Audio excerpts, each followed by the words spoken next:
Oi, gente, tudo bem com vocês? Aqui quem fala é a Viviane e hoje eu vou ministrar aula de estática para vocês, onde eu vou falar sobre torque, equilíbrio e também de polias. Então vamos lá. E para começar, eu vou explicar para vocês o equilíbrio dos corpos. Bom, a gente tem dois tipos de corpos, que é o ponto material ou o corpo extenso. Para a gente poder definir se um objeto ele é um ponto material ou um corpo extenso, a gente tem que analisar o objeto e o espaço em que esse objeto está. Então, por exemplo, se a gente compara a Terra e você, por exemplo, o seu tamanho, né, comparado ao da Terra, é muito inferior a ela. Então, o seu corpo dentro da Terra, ele é considerado um ponto material. Por quê? Porque o tamanho da Terra é tão grande, mas tão grande, que vamos dizer que seu corpo é só um pontinho dentro da Terra.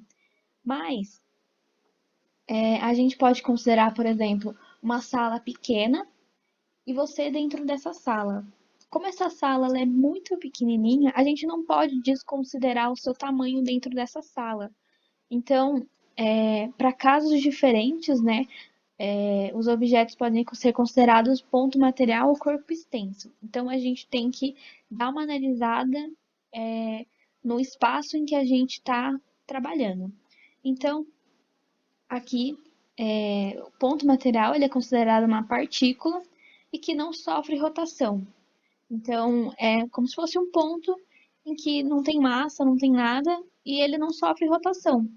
E aí, para ter equilíbrio, né, a gente tem uma condição, que é o equilíbrio de translação, onde a resultante das forças que atuam no corpo vai ser nula. Então, por exemplo, aqui eu estou analisando este ponto, e aí este ponto, ele sofre três forças.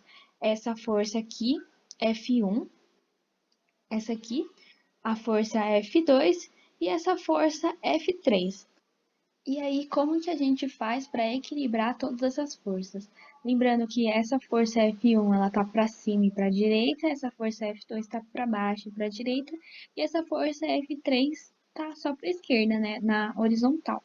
Bom, como elas estão em sentidos diferentes, o que que a gente faz? A gente decompõe esse vetor e esse vetor. E aí a gente só trabalha com as componentes horizontais e as componentes verticais. Então aqui a gente vai ter um vetor apontando para a direita e aqui outro vetor apontando para cima. E aqui esse F2 a gente também decompõe ele e aí a gente vai ter outro vetor apontando para a direita e um vetor vertical apontando para baixo. E aí a gente consegue equilibrar essas forças. Então, F1 mais F2 mais F3 vai ter que ser igual a zero. E aí a gente tem a nossa condição de equilíbrio para este ponto material. Bom, agora falando sobre o corpo extenso, como é um corpo extenso, a gente tem duas condições para equilíbrio, que são o equilíbrio de rotação e o equilíbrio de translação que a gente aprendeu agora há pouco no ponto material. Bom, basicamente, o equilíbrio de rotação a gente trabalha com momentos ou torques, que é o que eu vou explicar daqui a pouquinho. E esses momentos que é basicamente o que, que faz o corpo girar. Então, a gente vai ter que ter duas condições. A somatória das forças, né, tem que ser nula, que é o de translação, e a somatória dos momentos também tem que ser nula. E aí, só para vocês entenderem, né, coloquei essa imagem. Bom, como vocês podem ver, a gente tem um corpo extenso, uma barra aqui. Normalmente, né, os exercícios trabalham com barras, gangorras. Então, essa imagem aqui, ela é bem comum para explicar torque, momento e tudo mais. Bom, a gente tem essa barra aqui, e aí a gente tem, sempre se atentem a isso, este ponto aqui, que é uma barra fixa, né? Que vai ser este ponto de apoio.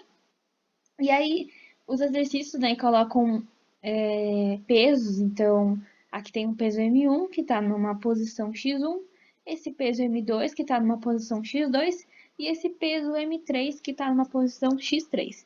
Bom, Essas informações são bastante importantes, porque tanto o peso quanto a distância em que este peso está na barra, né, dependendo da posição, colabora ou não colabora para acontecer o torque. Então, para a gente ver a condição de equilíbrio, a gente tem que dar uma analisada tanto na massa, né, no peso do objeto que a gente está colocando e em que posição que ele se encontra desta barra aqui. Então, aqui eu vou explicar para vocês o que é torque ou momento de uma força. Então, aqui eu coloquei um exemplo bem simplesinho que dá para você fazer na sua casa, que é de você fechar a porta de duas formas diferentes. Provavelmente eu acho que você já fez isso quando você era criança, mas se você não fez, não tem nenhum problema, você pode fazer agora. Então, a primeira opção, né, é você empurrando a porta pelo centro dela. Então, a porta está aberta aqui, né? Você vai lá no centro dela e aplica uma força para tentar fechar ela. E aí, nessa segunda análise, eu quero que você empurre a porta para a extremidade, ali perto da maçaneta, com a mesma força, tenta fazer, né? A mesma força que você utilizou para a primeira porta. Se você perceber, a segunda opção, né, que é empurrando a porta pela sua extremidade, você vai perceber que é muito mais fácil de empurrar a porta. E aí você também percebe, né, que por isso que as maçanetas, elas ficam na extremidade das portas. Exatamente por isso. Porque é bem mais fácil fechar elas desse jeito do que, por exemplo, colocar no meio da porta. Mas por que que faz isso, né? Agora que eu vou explicar para vocês como é que funciona o torque. Torque ou momento de uma força é a tendência que a força tem de rotacionar este corpo. Então, eu tenho uma força que está sendo aplicada em um corpo, e aí o torque ele vai ver se essa força consegue rotacionar esse corpo. E aí, eu trouxe essa foto aqui para vocês entenderem como é que funciona o torque e também a sua fórmula. Bom, e aqui eu tenho uma força que está na posição A, que essa força, né, exercida por esta mão aqui, ela é de 20 newtons, e essa força B, ela é de 10 newtons. Veja que a diferença entre elas é de 10 newtons, e a gente está numa distância, né, deste ponto aqui, que é um ponto fixo, que a gente chama ele de polo. E aí, a posição A, né, é de 1 metro e a posição B é de 2 metros. Bom, 1 metro de diferença. E aqui, a fórmula do torque, que é torque igual a força vezes o L. Este L é o braço de alavanca, que é a distância em que a linha de ação da força está do polo. Então, vou explicar para vocês. Vou colocar ela maior aqui para vocês conseguirem visualizar. Então, é T igual a força vezes o L. Normalmente, né, a gente não coloca L na fórmula, né? A gente coloca braço, que é o que eu coloquei aqui, braço de alavanca. Então, eu vou colocar um Bzinho aqui, mas é a mesma coisa que esse L. A gente tem essa força que está sendo aplicada aqui verticalmente para baixo e essa força também verticalmente para baixo. E ele me dá os braços. Os braços, né, é 1 e esse aqui é o braço 2. E aí, eu quero que vocês observem que o torque deste A é isso aqui, ó. É a força, que é de 20 newtons, vezes 1 metro, que vai dar 20. Que no caso, como a gente está trabalhando com newton vezes metro, né? Então, o resultado vai sair como newton vezes metro. E aí, para o torque de B, a gente vai fazer a mesma coisa. 10 vezes a posição, que é 2 da distância.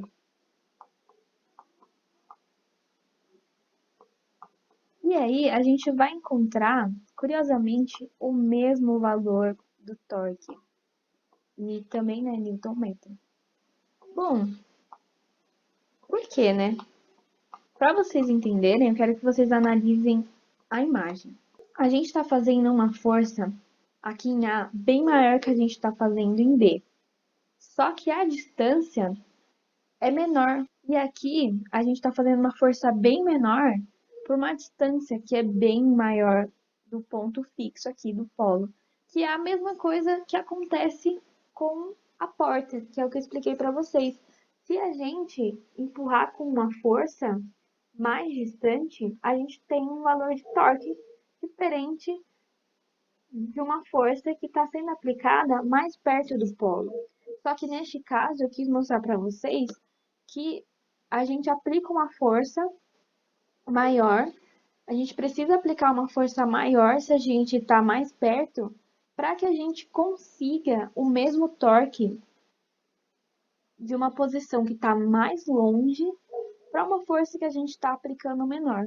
Então, o torque é isso. Dependendo da força que a gente vai aplicar, a gente vai ter um torque maior ou um torque menor, e também dependendo da distância em que a gente está, da linha de ação da força, né, até o polo. Aqui eu trouxe para vocês, né, realmente a fórmula, e aí a fórmula, né, é o momento, né, ou o torque, que pode ser ou M ou T. Então, aqui a gente tem o momento, né, mais ou menos, que eu já vou explicar para vocês por quê, a força vezes o deslocamento.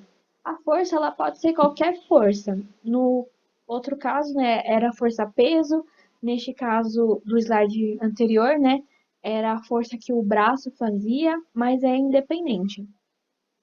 E aí, a gente tem essa aqui, né, o braço, né, que é a distância da força até o eixo de rotação, que é o polo. Então, é isso aqui, ó. É a distância em que a força ela tá do polo, que é essa distância aqui. E aí, a força ela é dada em newtons, a distância, né, que é o braço, ela é dada em metros, e o momento e o torque, né, ou torque, é dado em newton vezes metro. E agora eu vou explicar para vocês por que que é mais ou menos, né? Bom, se vocês perceberem, né, aqui, se eu aplicar uma força deste lado, pensa numa gangorra, né? Se eu aplicar uma força desse lado aqui, no lado direito, a gangorra, ela tem tendência de cair para este lado, né? Porque eu tô aplicando o peso só desse lado aqui, e aí eu vou perceber que a rotação vai ser no sentido horário. Por quê? Porque a gangorra, ela vai fazer isso aqui, ó. Se consigo desenhar uma gangorra aqui, ela vai descer assim, ó. Então, ela estava aqui reta e ela vai descer para a direita. Você vai fazer isso aqui, ó. Que isso aqui é um movimento horário. E aí, os movimentos horários, né, eles, só para fim de cálculo, né, são considerados negativos. Então, toda força que for aplicada no sentido horário, ela é considerada negativa. E aí, as forças que são no sentido anti-horário são consideradas como positiva. Então, agora, vendo pelo outro lado, a gente aplica uma força. A gente aplica uma força desse lado esquerdo aqui. E aí, qual que vai ser a tendência dessa gangorra? Ela vai pender para esse lado aqui, né? Pro lado esquerdo. Fazendo um movimento anti-horário. Que aí a gente vai considerar como positivo. E este aqui, que é o movimento horário, negativo. Basicamente, de torque é isso. E aqui eu trouxe alguns exemplos de tudo que eu expliquei. Então, eu trouxe um exemplo aqui de ponto material. Eu vou ler o enunciado com vocês e aqui já tem a resolução que eu vou comentando também. Então, a primeira pergunta é: o corpo M representado na figura pesa 80 newtons de módulo 60 newtons. Calcule a intensidade de tração na corda AB suposta ideal. Bom, o que ele quer saber é essa força aqui de tração, ó. Essa força que está para a esquerda e para cima. Bom, Primeiro, né, o que eu escrevi aqui é para que você desenhe todas as forças que estão agindo na figura. Então, foi o que eu fiz, né? Ele me dá a força F, que é essa aqui, que ele diz que força horizontal, mas aí eu sei que ela tá para a direita, porque ele me mostrou, e ela vale 60 newtons. E aí ele também me diz que a gente tem esse peso aqui, né? Que ele tem 80 newtons. Peso, ele é sempre para baixo, né? Vertical e para baixo. Então, eu sei que a direção, né, é vertical e para baixo, então eu coloquei esse vetor aqui, e que o peso vale 80 newtons. Só que a tração, ela tá com esse ângulo aqui, né? Ela não tá nem para cima nem para baixo, ela tá desse jeito aqui. E como que eu faço isso, né? Para poder arrumar, entre aspas, essa tração para conseguir calcular, né? A gente vai precisar decompor esse vetor aqui. E em que componentes, né? Como eu havia dito, esse vetor ele está direcionado para a esquerda e para cima. Então, eu sei que esse vetor de tração, ele tem componentes t de x e também t de y, que é o que eu coloquei aqui. Que o t de y ele é para cima e o t de x para a esquerda. E aí, como a gente tem forças na horizontal e na vertical agora, a gente pode igualar elas, né, para a gente poder fazer o equilíbrio. Então, aqui eu coloquei que a gente tem as forças na horizontal, que é o t de x que está para a esquerda, e o F que está para a direita. E as forças na vertical, o t de y está para cima e o peso para baixo. Como a gente está numa condição de equilíbrio, eu posso igualar os dois aqui e os dois aqui. Então, para que eu consiga entrar no equilíbrio, eu posso considerar que o t de x ele vale 60 para a gente poder igualar a força da direita com a força da esquerda, e eu posso falar também que essa força aqui de cima é 80 newtons, porque eu tenho que igualar, eu tenho que manter a condição de equilíbrio, que a força para cima é a mesma que a força para baixo. Então, eu posso considerar isso. Então, eu vou falar que T de x equivale a 60 newtons e o T de y ele vale 80 newtons. E aí, agora que eu tenho o valor de T de x, que é o 60 newtons, e o T de y, que é o 80 newtons, eu volto aqui, ó, para onde eu decompus, e aí eu volto e posso voltar aqui, ó, para o T que eu tenho. E como que eu faço isso, sendo que eu tenho o valor do T de y, né, e do T de x? Se você perceber bem, se eu deslocar esse vetor aqui para cima, eu tenho um triângulo retângulo. Então, eu tenho um triângulo aqui, ó.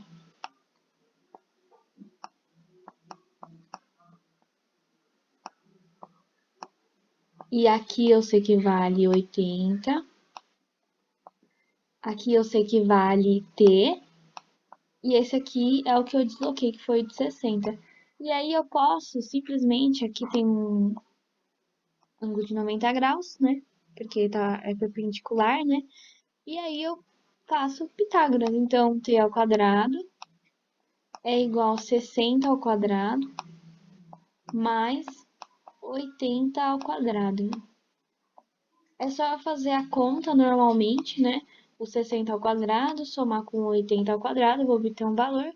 E aí eu passo esse ao quadrado aqui, que está no t, como raiz. E aí eu vou encontrar que o valor vai ser 100 newtons para esse caso da tração. Então, é o que ele queria, né? Calcule a intensidade da tração na corda AB, que é esse valor aqui que a gente calculou de 100 newtons. E aqui eu trouxe um exemplo de torque. Então, vamos lá. Considere um parafuso muito apertado que necessita da aplicação de um torque igual a 150 Nm para ser solto. Determine a intensidade da força F aplicada, desprezado o peso. Neste caso, a gente vai desprezar que essa ferramenta tem um certo peso, né? Porque é um objeto, né? Tem massa, mas ele está pedindo para a gente desprezar esse peso aqui.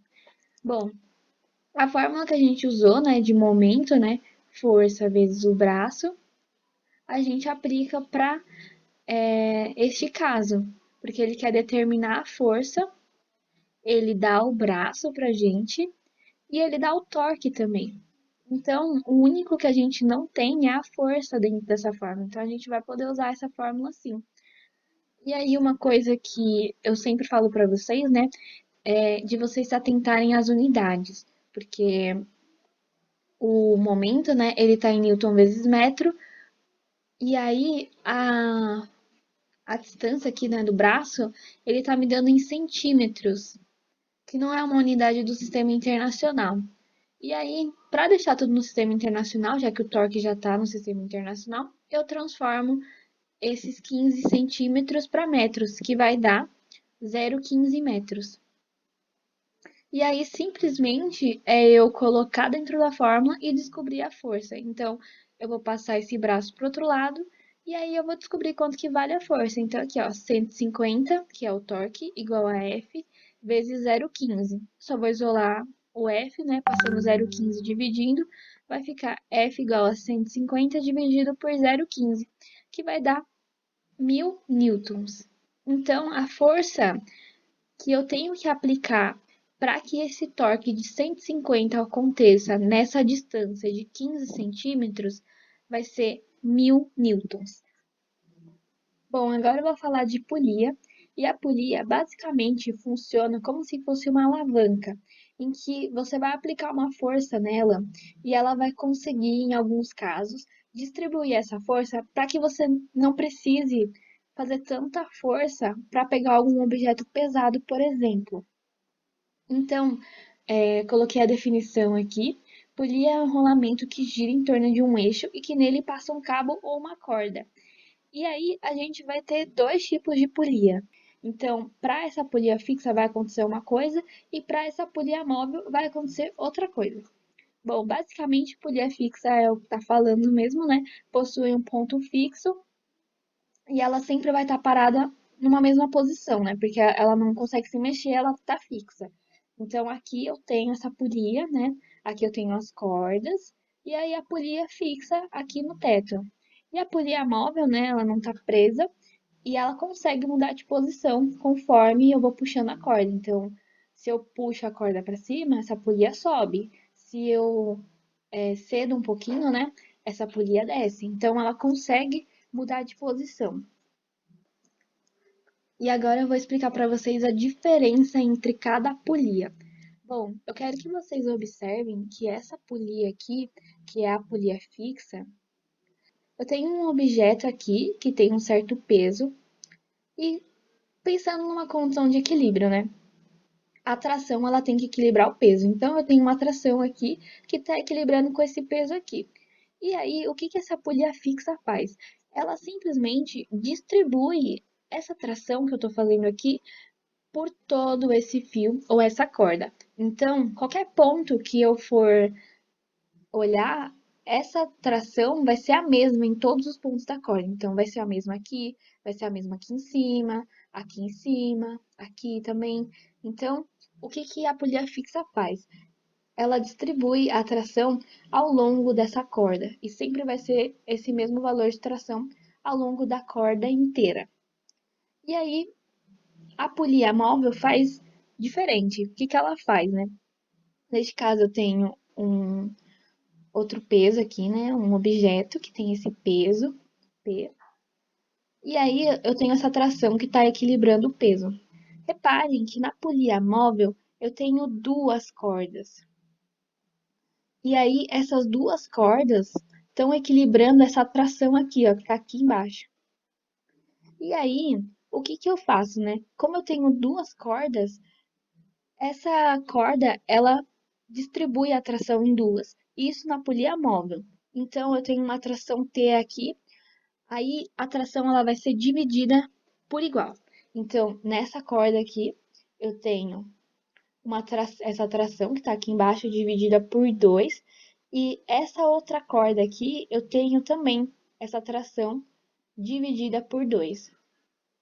Então, só relembrando, polia fixa, ela só distribui a tração ao longo da corda. Então, a tração sempre vai ser a mesma.